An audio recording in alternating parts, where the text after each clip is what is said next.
Hello everyone. I'm Andy from ThinkMo. I'm currently teaching the CCIE course.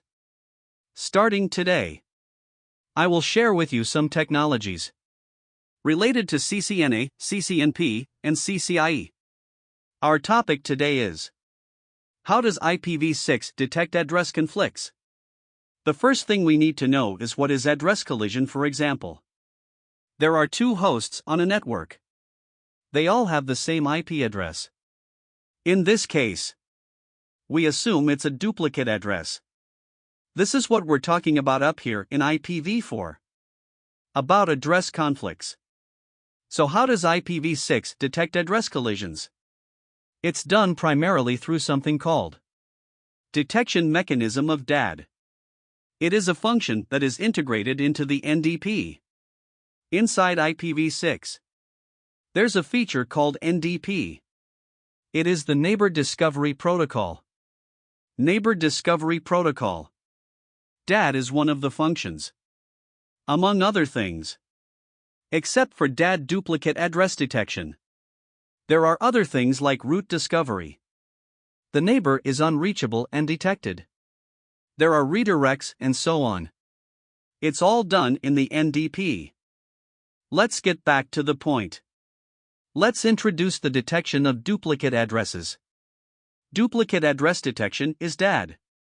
Before an IPv6 unicast address is used by the interface. So in the beginning, both hosts are configured with IPv6 addresses. So let's start with that. This address is unavailable by default. In the process, it has to be tested. After passing the test, to determine whether the address can be used. IPv6 unicast address. After being assigned to an interface and pass the duplicate address detection, called the test address. The trial address is the address that is not available. Duplicate address detection in IPv6. Similar to gratuitous ARP in IPv4. So let's just go straight from this picture. How are duplicate addresses detected? Configure the same IP address for hosts A and B. Then the source address is the equivalent of the 4 zeros in IPv4. This address is what we call an unspecified address. Whether it's an IPv4 or IPv6. When an interface has no address. If packets are encapsulated. Then take the unspecified address as its source address, where the target address is this one. The configured address. It corresponds to the multicast address of the request node. When you configure an address, it will correspond to the host address of generate request node, that is, every IPv6 address. There is always a multicast address for the request node. So we can look at that. Host A requests the multicast group from FC0001. Send one with FC0001. Indicates the NS packet with the destination address of the request. Perform duplicate address detection. However, FC0010 is not configured. It's still in the unavailable stage. So at this point, the source address of the NS packet is not specified. That is, description host B receives an NS packet. There are two ways to do this. The first is host B. It is found that FC0001 is a test address of itself. This is the time to give up use. If host B, the FC0001 address is in use. For example, configure FC0001 for host B. Host A will be configured later. In this case, then host B sends NA packets to FC0201. In fact, FC0201 is the multicast address of all nodes. As long as the host is on this link, can receive the packet.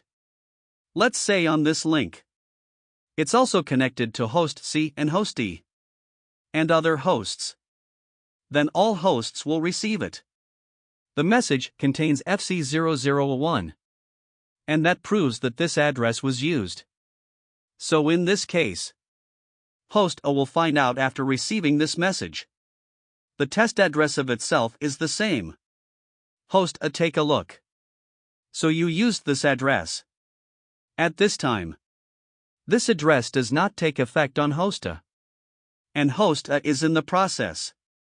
It will be marked as a state of conflict if host A is configured first. Host B doesn't reply. In the process, host B found it to be a test address. Just mark it as a state of conflict. This is what we call duplicate address detection. Similar to free ARP in IPv4. It just works differently. You can see that. Duplicate address detection. It is always sent in multicast mode.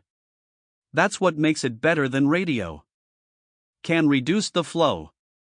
For other devices, the burden is relatively small. That's all for today. If there are any other skills you would like to learn, feel free to leave a comment or send me a private message. If you're interested in what I'm talking about, hope to like and subscribe more. Thank you. See you next time.